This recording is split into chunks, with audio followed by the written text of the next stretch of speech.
Good evening, everyone. My name is Kat Lloyd. I'm the Vice President of Programs here at the Tenement Museum. It is a great honor to be here with you all virtually and some of you in person tonight for a very special Tenement concert. We are streaming live tonight from one of our event spaces in our tenement at 103 Orchard Street. So if you've watched our concerts recently, you'll notice we are in a different space than usual. It's because we have the very exciting opportunity to bring a piano into one of our tenement spaces for the very first time. And many of you know, right, every day here at the Tenement Museum, we welcome visitors of all ages into the homes of immigrants, migrants, and refugees to connect past to present, to work towards building a more inclusive, expansive American society. And so tonight, it is a really special opportunity to welcome musicians and composers into these tenement spaces to help us connect past to present through immigrant songs, right? So tonight we are hosting the Bardin and Niskala duo. It's a classical cello and piano duo and nonprofit arts organization led by Chinese-American cellist An-lin Bardin and Japanese-American pianist Naomi Niskala. They formed this duo in January of 2021, and I'll let them share a bit about the origin of their organization. And in their work, they commission composers from underrepresented immigrant and migrant origin communities to be inspired by songs from their home countries. And so tonight, we'll get to hear some of these new American songs, as well as hear through video some of the composer's words directly, exploring how their own identities have inspired the pieces that you'll hear tonight. So we'll be going to the past, the present, we'll hear about people's journeys, we'll listen to some beautiful music, and all with the goal of connecting to each other and fostering more empathy and compassion in the world. So tonight we'll get to hear pieces from Yvette Harriman Rodriguez, Victor Marquez Barrios, Jean Perrault, Yiheng Ivan Wu, and Michi Wianco. For those of you watching virtually on our YouTube, the digital songbook is linked in the chat. Open that up for more information on the composers, the pieces we'll hear tonight. And those of you in the room have a songbook with you. Virtually, you know by now, we have an audience with us here tonight, since, of course, all of you make these programs possible. So say hi, you can wave. So we have some of our supporters with us in the room. We have hundreds of you more watching on YouTube. So you all, of course, your support of the museum and our work allows us to offer these types of programs. And our programs are also made possible with the support of the National Park Service, the New York City Department of Cultural Affairs in partnership with the City Council, the New York State Council on the Arts, Con Edison, and Humanities New York. So to learn more about our upcoming programs, we have a few more left in this season before the end of 2024. And to learn more about the museum's work, visit tenement.org. And with that, I'm going to turn it over to Naomi Niskala to introduce what the program will be tonight in more detail. Thank you. I'm actually going to give this over to An-lin because we had decided spontaneously to have An-lin. So An-lin's going to talk first. Thank you all for being with us, both virtually and online. I mean, that's the same thing in present, sorry. I wanted to thank the Tenement Museum and the entire crew who's made this possible for us. I also wanted to thank Sarah Langbert for the piano and for, again, facilitating this entire evening. We're so grateful to be able to play in such a wonderful space that is so appropriate to the work that we do. As Kat mentioned, we started this program in 2021. It was a way for us to use our voices as musicians to foster empathy, compassion, and to try to bridge the divides that were very evident in this country. So, as you heard earlier, we commission a lot of composers. That's African, Latinx, Asian, Arab, and Native American composers. And what you see here in this room, and you might be able to see it on the stream, are the photos, the pictures of the 15 composers that we have commissioned to date. And we'll be sharing 5 of the works this evening. The only kind of directive that we give the composers that we commission is we ask them to write a piece for us that's based on a folk, a children's, or a social song that has personal significance to them or significance to their race or their culture, their heritage. And you'll hear a variety. Sometimes the tunes are very recognizable. Other times they're more buried in the piece. And the other thing that we ask the composers to do is record us a short video. So 3 or 4 minutes where they might talk about the song or songs that their piece is based on, if it has personal significance, if it has another significance. And they might also talk about their own sense of identity and belonging in community and how they've come to that, where they find home or what is home to them. And whenever we perform, we always precede each piece of the composer that we play with their video. You will also see tonight some additional videos where we might share bits of the source song, so you have an idea of what the song is, and you might be able to pick it out as we're playing. So thank you, and we hope you enjoy.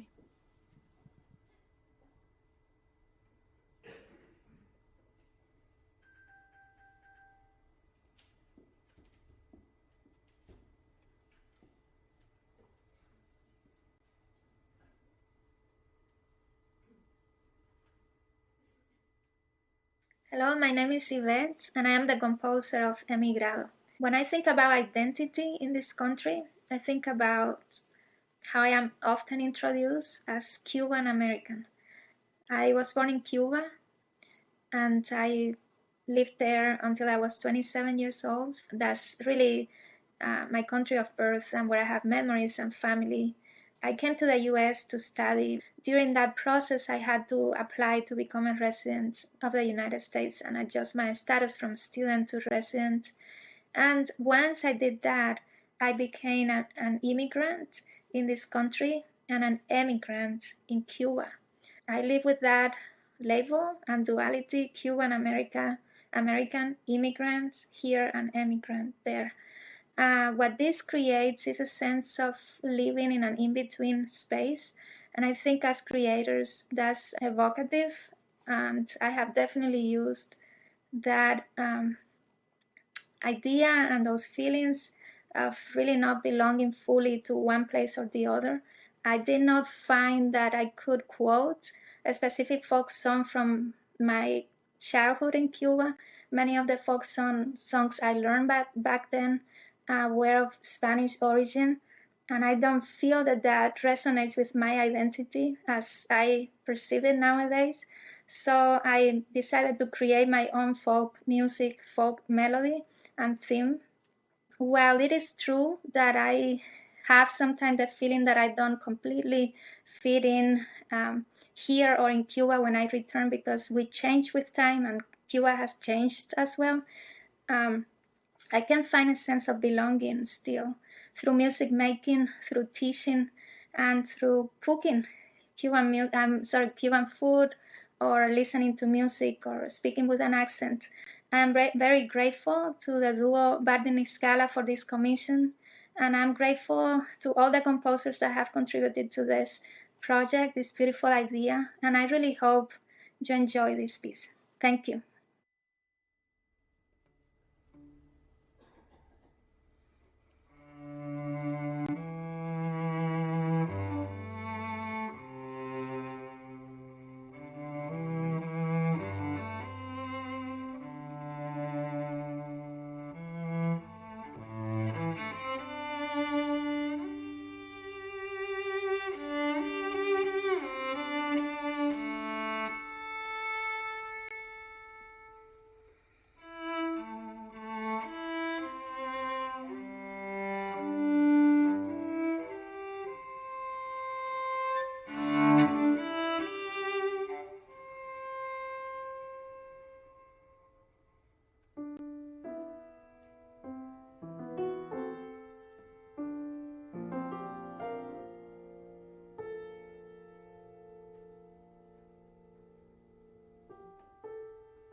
Hello, my name is Victor Marquez Barrios and I am a composer.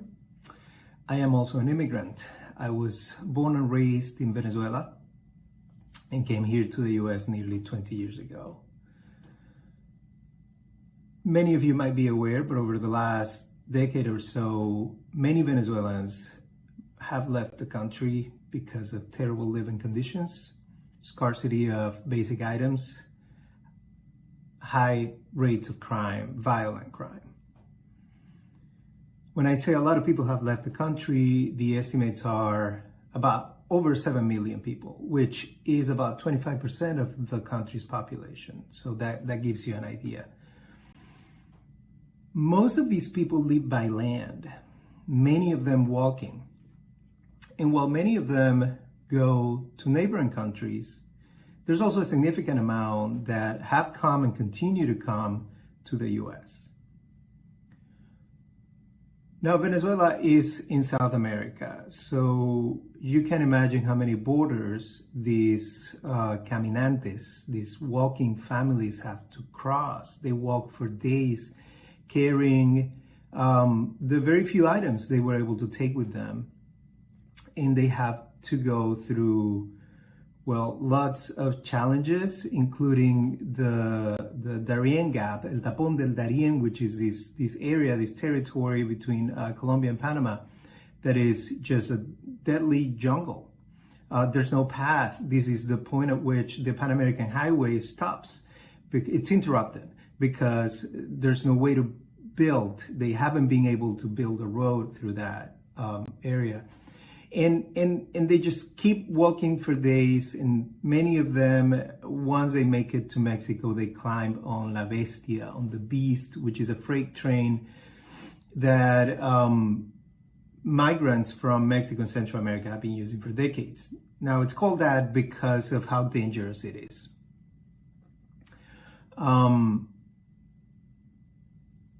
You can only imagine the level of threat. You can only imagine the lack of hope that these families need to feel in order to decide that this is the only option, that this is their only way out. And I say families because very often there are children involved. And as a father, as a human being, this absolutely breaks my heart when I hear these children being interviewed in news reports, and I hear their voices and how they're very hopeful. They're talking about their American dream. And all of this reality was in my mind when I was writing this piece. And so my intention was to both help raise awareness about these situation, this humanitarian crisis.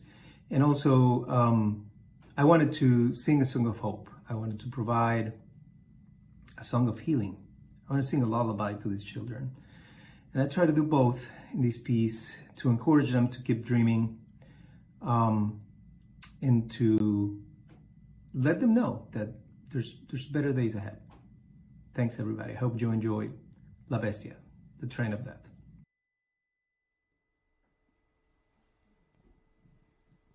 So this lullaby that Victor talks about, so you'll hear the piece, and there's a middle section, a contrasting section where this lullaby is.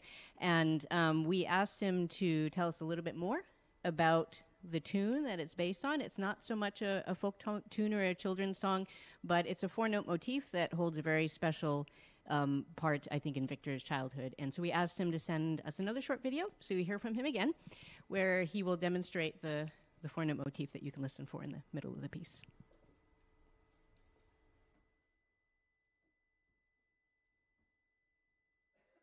So this is a Venezuelan cuatro. It's an instrument that's used to accompany a wide variety of folk genres within traditional Venezuelan music. And it's such an important element of national identity that most keys, at least when I went to school, most kids would learn how to play it at a basic level at school. The tuning is very particular. Sounds like this.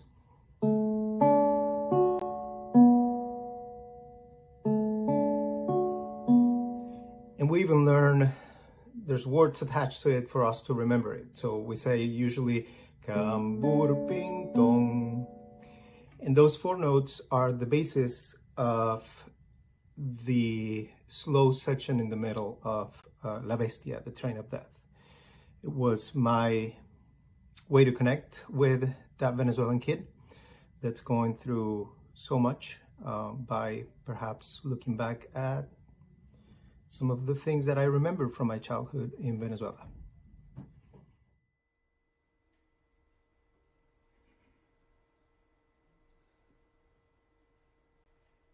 It all starts by climbing aboard this, La Bestia.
What do I make it of that? God's hands and the Mexican railways, or more specifically, a freight train known as the Beast.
Hi, my name is Jean Perrault. I'm also known as Rudy.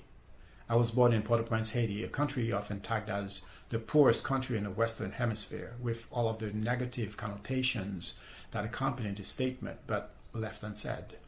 The journey to who I am today has taken me through quite a few twists and turns, but here are some of the defining moments. When I was young, learning to play the violin in a country where 99% of the population had never seen one up close, I knew that my friends and I were special. We felt special. We felt privileged. Coming to the United States in the 1980s to study classical music was a different kind of special. Me, a black man from Haiti no less, studying to be a classical violinist. I was an oddity. I saw how Haiti and Haitians were viewed at the time. There were that whole boat people thing, and let's not forget that Haitians were responsible, supposedly, for the AIDS epidemic. Plus the image of Haiti, a poor country full of corruption and violence, plagued by natural disasters, a veritable basket case. Yet I knew Haitians to be a proud, warm, creative, resourceful, law-abiding, hard-working people. I knew the history of Haiti, a proud nation, the first black republic, the first in the Americas to abolish slavery. What was often suppressed from the headlines were foreign forces meddling into the country's politics, its finances, its sovereignty, mining its resources without compensation to its people. Digging into my classical musician self is equally complex. Working as a black Caribbean, classically trained violinist, composer, and conductor required a careful dance of educating without offending. I have long since removed those shackles and made it my mission to uncensor myself and speak for the voiceless or the unheard, whether it be people forced to leave their homelands because of famine, war, poverty, drought, persecution, or looking for a better future for the next generation, or people warning of a growing racial backlash because of the election of a black man as president, or the lynching of individuals with impunity for crimes everyone knew they had not committed. There is no shortage of injustices around the world.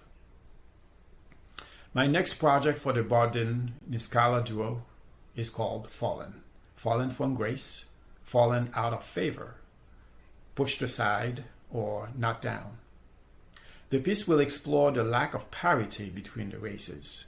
For example, as we rush to the rescue of our more European neighbors, millions of blacks and brown individuals have been ignored and left to endure unspeakable atrocities. The piece will honor all of those who have fallen, feel neglected, feel invisible, feel forgotten. My thanks to An-lin and Naomi for giving me a voice. Thank you for your time.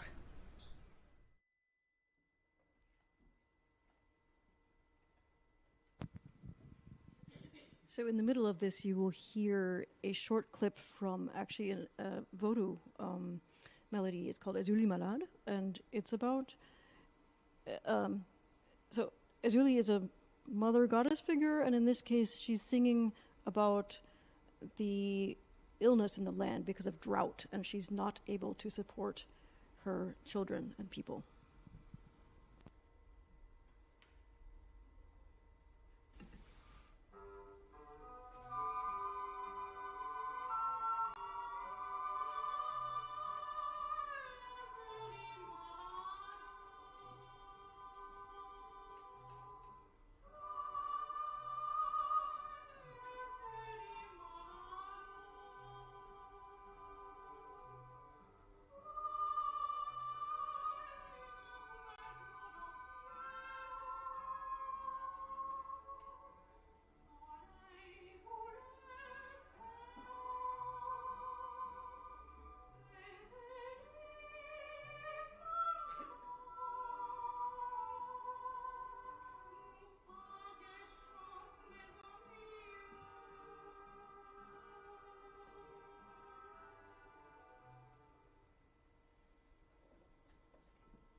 Hello, I'm Yvonne Wu.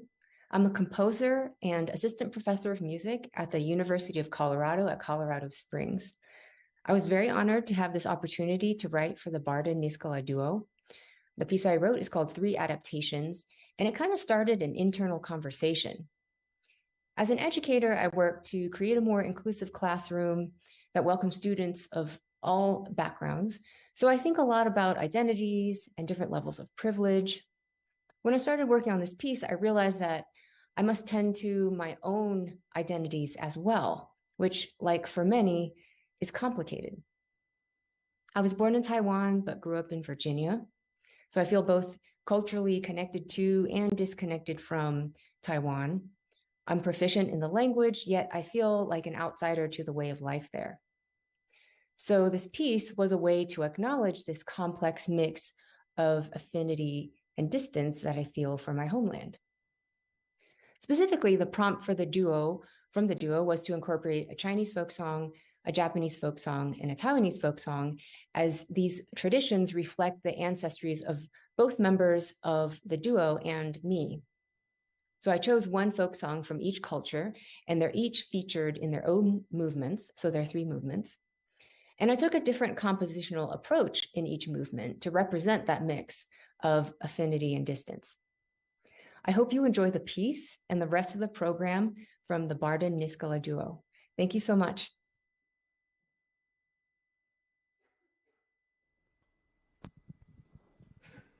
So we're going to actually play the 3 source songs that Yvonne draws from. The first one is this from northeastern China. It's a lullaby.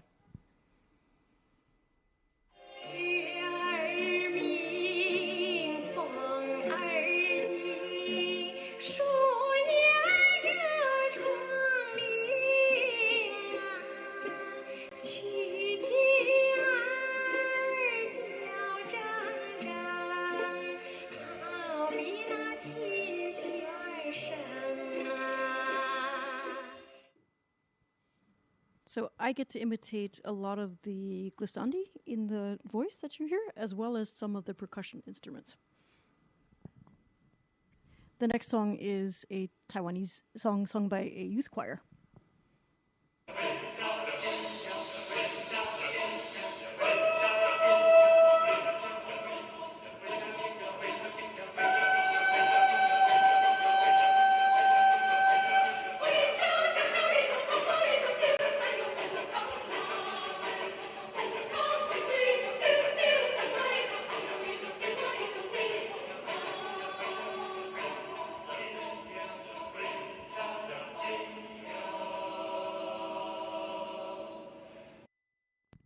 There are a lot of trains in this program. I'm sure you can figure out. So this is about the water drops dripping on the metal roof of the train as it goes through a tunnel. And I get to imitate water droplets with my pits. Yeah. And the last one, is Akatombo, which is a Japanese folk song.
Hello, my name is Michi Wianko. I'm a composer, a violinist, and a curator.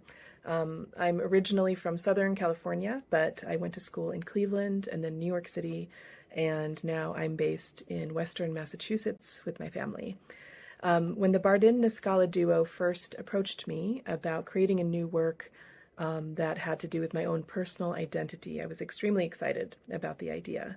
My mother is still living in Southern California, but she was born and raised in Japan, and though she has been an American citizen for the majority of her life.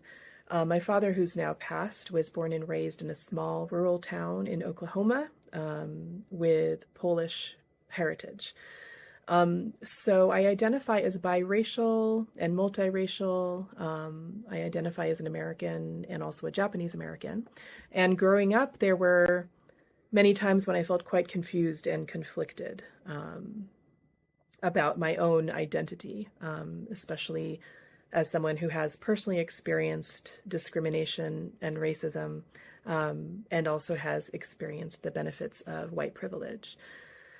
And so over the decades, I learned to see my own heritage and identity as a strength and a profound asset. And I deeply believe that cultural and racial richness and multiplicity deserve to be seen as truly positive and powerful forces in society. So when Naomi and An-lin approached me and expressed interest in a piece that's centered around a folk song that might be resonant to me personally, and they also mentioned this idea of writing a piece that reflected a historical injustice that overlapped somehow with my own personal heritage. So I chewed on this for a while. I found these to be two very interesting ideas, especially to put into one work. And then it all sort of gelled and came together in a way that I found really gratifying.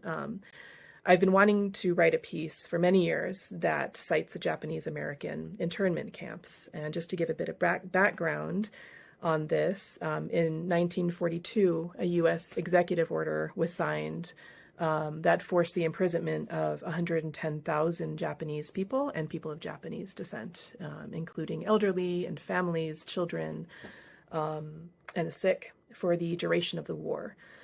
And often referred to as relocation, this insane event eliminated their constitutional rights and portrayed them as the foreign enemy. So the government stole their homes, their businesses, their personal property, their livelihoods, and moved them into these camps. And out of the 110,000 people who were incarcerated, 70,000 of them were U.S. citizens, American citizens, born and raised in the U.S., with no charges of disloyalty against them. So this will never cease to be a mind-blowing fact to me. And this felt important to me to reference this time in American history, especially as it was something that for me personally was not taught. It wasn't taught to me in my schools. So as far as the folk song, I chose a song called Furusato, which in Japanese means hometown. And this is a nationally beloved children's song that has personal significance since it's my mother's favorite song. It was her favorite song as a child when she grew up in wartime Japan, and it remains her favorite song as an adult. And so my piece also pays tribute to a sentiment, a Japanese sentiment called gaman, G-A-M-A-N. And this is a word that means bearing the seemingly unbearable with dignity and patience. So I put together some visuals that could accompany a live performance of this work or video of this work that depict paintings, crafts, and beautiful artwork by the women, men, and children that were in these camps. So ultimately, this piece is inspired by this community of my people who endured this painful time of fear and racism and injustice with courage and grace, and who found perseverance and resilience in each other and in their own cultural and artistic heritage. So just want to express much gratitude to the Bardin and Niskala duo for their vision-based and humanity-centered commissioning work, which is quite inspiring. And many thanks to all of you for listening. I hope you enjoy it.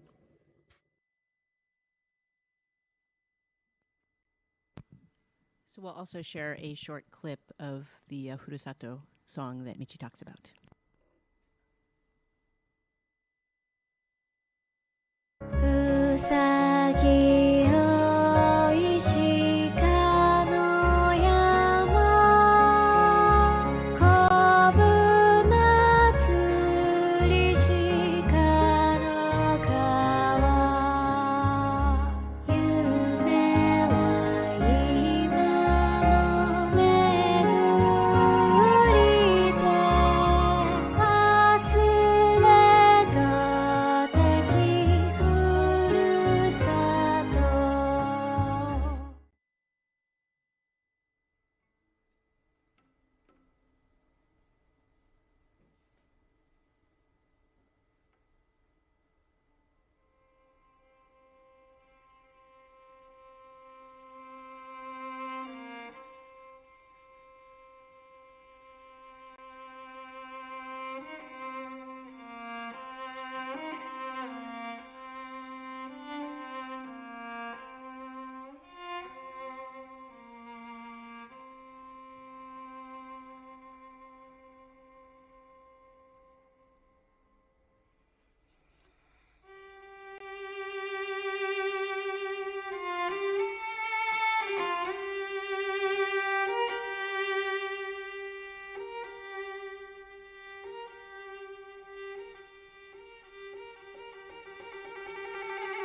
If you want to learn more about us, the QR code, you can learn more about the composers.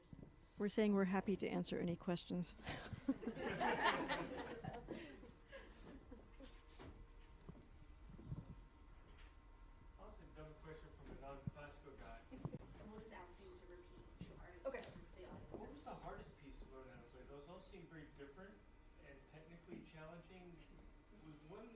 Were they particularly hard to learn how to play, or were they all kind of easy for accomplished musicians? So the question is about which of those pieces is the hardest to learn how to play, because they seem so very different and with many different techniques and things like this. Yeah?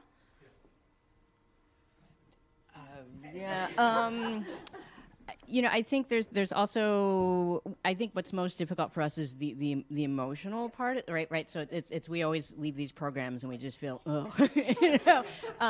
so I think that is sometimes hard, right? So some pieces which they work together pretty well, and then, but it's, when you're thinking about certain things, it's hard. I don't know. I think one of the things that's been great is the huge variety, right? And each one has its own challenges. Some are harder for the cello, some are harder for the piano, some are just hard ensemble-wise, some are not that bad. It's, you want to... Yeah, it's really all over the map, and I think our greatest joy is that each of these pieces has such a strong voice of the composer, totally unique story, totally unique piece, and for us, therefore, different techniques which reflect that. But yes, I think emotionally is the most difficult for us. Yeah. Other questions? Two, okay. A lot in minor key, seems to me. That's a question? Well, did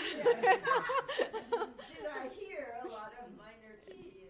Okay, so the question is, do we hear a lot of minor keys? Well, I think we're dealing with a lot of really heavy, oftentimes emotional issues, and so sometimes you hear, a lot of that, but you also hear other tonalities, and I think what we also like is that in most of these pieces there's such a sense of hope hiding in something. So, yeah. What's your second question? Second question is, from the last piece, all I could think of is what's to come now for the undocumented because of, who.